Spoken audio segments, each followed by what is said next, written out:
L'interprétation des rêves de Freud à Jung. Quand on s'intéresse à l'interprétation des rêves en psychologie, on pense automatiquement à Freud et à son livre L'interprétation du rêve. C'est son livre le plus vendu au cours du XXe siècle, et bien souvent, on ignore les travaux de Carl Gustav Jung.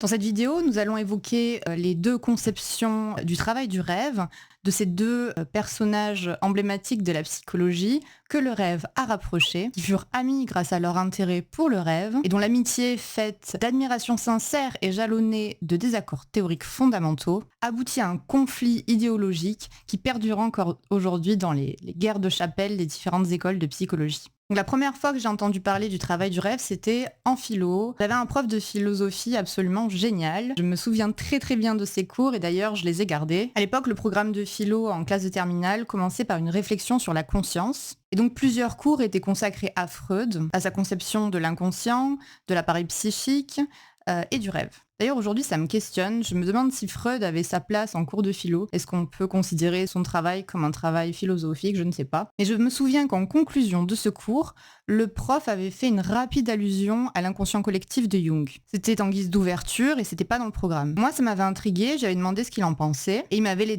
laissé entendre qu'il était plutôt de ceux qui s'enthousiasmaient pour cette perspective. Et ce moment est assez précis dans ma mémoire. Je me rappelle même à quoi ressemble le cours et il y avait écrit, selon Carl Gustav Jung, autre chose subsiste. C'était vraiment 3 petits points. Et donc ça avait sonné, on était sortis, le cours était terminé. Et ça, c'est un truc qui m'est resté. Ça m'avait fait vraiment comme un tilt, quoi. J'avais vraiment senti qu'il y avait quelque chose d'intéressant là. Jung était sur la dernière phrase de conclusion du cours sur la conscience. Et ça avait l'air de vachement m'intéresser, mais l'éducation nationale en avait décidé autrement. Et il allait me falloir attendre des années pour redécouvrir Jung par moi-même au fil de mes lectures et de mon intérêt pour le rêve et la psychologie. Donc commençons par faire un point sur le rêve selon Sigmund Freud. Comme moi, plusieurs générations de bacheliers ont appris le b.a.-ba de la théorie freudienne en cours de philosophie. On peut résumer la théorie freudienne par cette phrase « Le rêve est l'accomplissement déguisé d'un désir refoulé ». Qu'est-ce que ça veut dire? Ça veut dire que selon Freud, le rêve va sauter sur la première occasion de ressasser le passé, de faire un lien avec le passé. Un événement actuel, ressemblant de près ou de loin à quelque chose de vécu, sera le prétexte pour le rêve d'aller ressortir un vieux trauma ou un vieux désir inassouvi, parce qu'il n'a pas été possible à l'époque de l'assouvir, et donc qui ainsi se voit actualisé par les circonstances actuelles. Et donc Freud imagine toute une organisation douanière qui protège le moi selon lui et qui permet d'expliquer le caractère crypté du rêve. Donc on parle de la censure. La censure endopsychique, comme il l'appelle, laisse passer les désirs corrects, les pensées acceptables, de l'inconscient vers la conscience, donc vers le moi. Le reste ne passe pas, il reste bloqué dans l'inconscient. Mais grâce à l'état de sommeil, la censure, quelque part, abaisse sa vigilance et les désirs jugés inacceptables par le moi à l'état d'éveil peuvent passer la censure et arriver au souvenir sous forme de rêve, donc dans un langage symbolique qu'il va falloir décrypter. Le rêve, selon Freud, est donc un moyen pour l'inconscient d'accomplir un souhait qui ne peut pas s'accomplir dans la vraie vie. Le rêve est donc une manière pour l'inconscient de se décharger du poids d'un désir et c'est un moyen pour l'analyste de remonter à l'événement initial qui a créé ce souhait bloqué. Et donc d'aller travailler en analyse sur quelque chose qui perturbe la personnalité.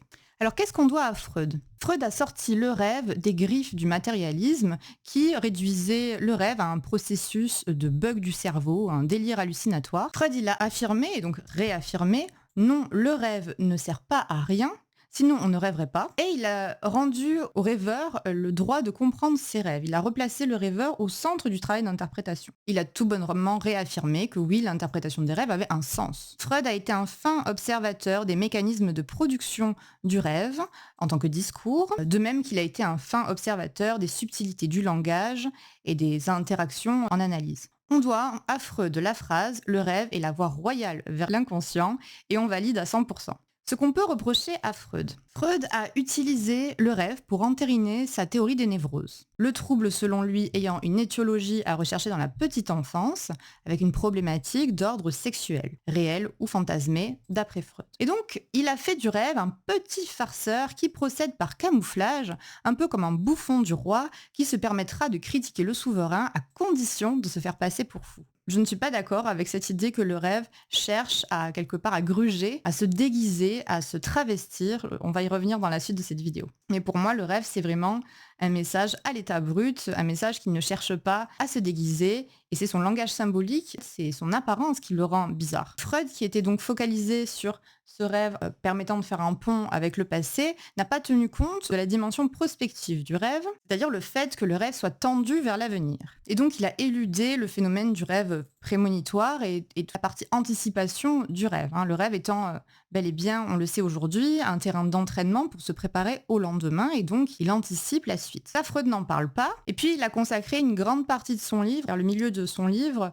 à dresser une espèce de clé des songes sexuels. C'est quelque chose qui me semble un petit peu pénible et un petit peu... Enfin, c'est beaucoup de divagation à mon sens. Donc Freud a réduit le rêve à un élément de diagnostic en faveur de son propre travail sur les névroses et donc à l'exclusion des autres. Il a donc relevé un des aspects du rêve qui est de relier un événement traumatique, et effectivement ce genre de rêve on les observe et c'est super sympa de pouvoir les travailler parce que ça permet vraiment d'avancer pour comprendre ce qui nous arrive et pourquoi on bloque sur certains trucs, mais il a oublié quand même plein d'aspects du rêve. Un rêve n'est pas que ça. Quelles sont les conséquences de l'influence de la théorie freudienne ? Eh bien, la théorie freudienne du rêve est à peu près la seule abordée à l'université de manière très rapide, et déjà même au lycée, comme en cours de philosophie. Pourtant, depuis Freud, beaucoup de gens ont travaillé sur le rêve et on sait que sa théorie n'évoque qu'un certain type de rêve et certainement pas tous. Les conséquences de ça, c'est que de nombreuses personnes qui sont quand même éclairées et qui sont quand même formées aux travaux de Freud et à la psychologie ne s'intéressent pas au rêve, car ils se disent « Oh là là, mais si mon rêve parle d'un désir refoulé à connotation sexuelle, je préfère pas savoir ». Et puis les psys qui ne connaissent que le travail de Freud et qui ne cherchent pas à le remettre en question, quand ils reçoivent un rêve, ils vont chercher à retrouver un trauma ancien, un fameux souhait qui cherche à s'exprimer, et ils peuvent partir dans la mauvaise direction quand un rêve ne parle pas du tout de ça. Dans la majorité des cas, un rêve parle du présent. Et quand un rêve parle du passé, c'est pour parler du présent. Et quand un rêve anticipe le futur, c'est pour parler du présent. Enfin, si Freud, à bien des égards, mérite tout notre respect, il ne faut pas oublier que sa psychologie, c'est-à-dire sa psychanalyse, ainsi qu'il l'a appelée, est un paradigme clos où tout est parfaitement imbriqué, mais ça reste un paradigme qui manque de souplesse. Heureusement, après Sigmund Freud, il y a eu Carl Gustav Jung, et fini les paradigmes et les théories fermées. Jung et Freud. Jung rencontre Freud après avoir lu son livre L'interprétation du rêve. Les deux hommes ont une réelle admiration l'un pour l'autre. Ils commencent par échanger de nombreuses lettres avant de se rencontrer et de devenir amis. Mais des désaccords surgissent sur des points théoriques fondamentaux. Pour Freud, l'énergie psychique, la libido, est une pulsion sexuelle. C'est la pulsion de vie.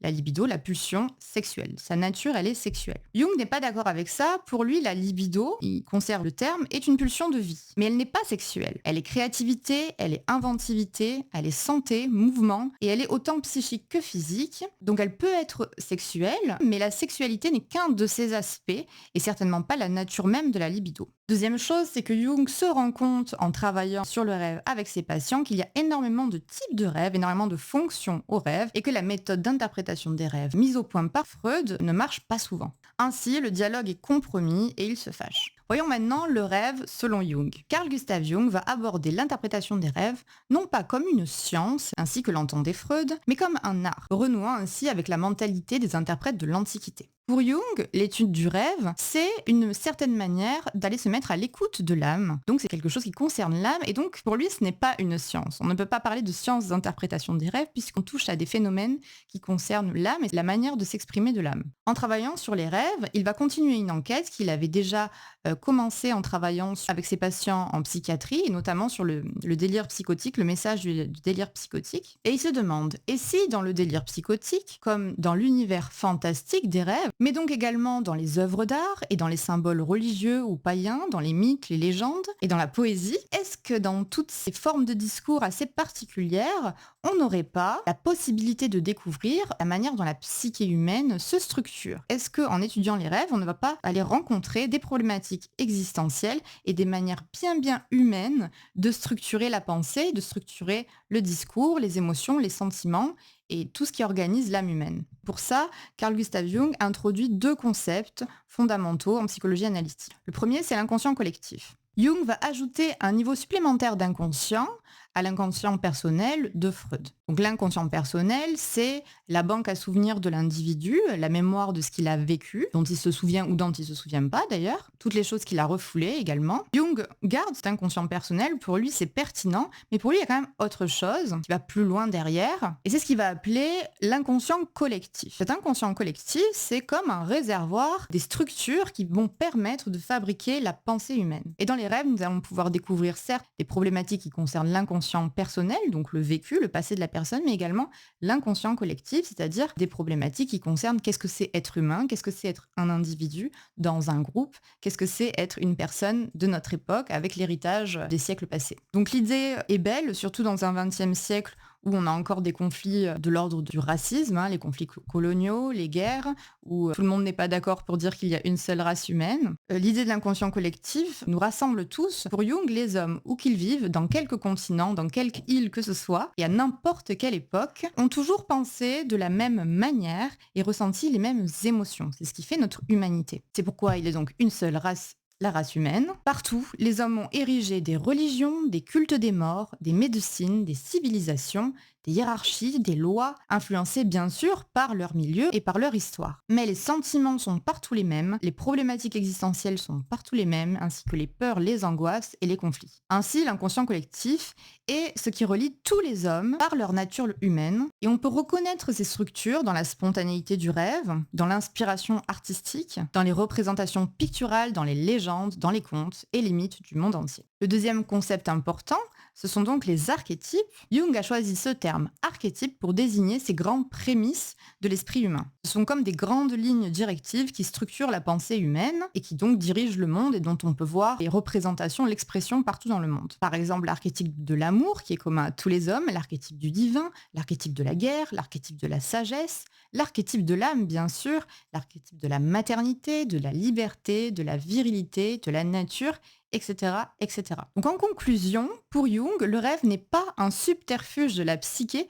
pour accomplir virtuellement un désir interdit. Le rêve est étrange parce qu'il raconte ce que vit le rêveur dans un type de discours particulier qui est celui de la pensée à l'état brut, et donc symbolique. Le rêve peut parler du passé, mais aussi du futur et surtout du présent. À travers le rêve, c'est l'âme qui s'exprime, qui exprime ses problématiques, qui exprime ce qu'elle vit, ce que l'individu vit profondément dans toutes ses dimensions, dans sa dimension affective, intuitive, sentimentale, émotionnelle, inconsciente également.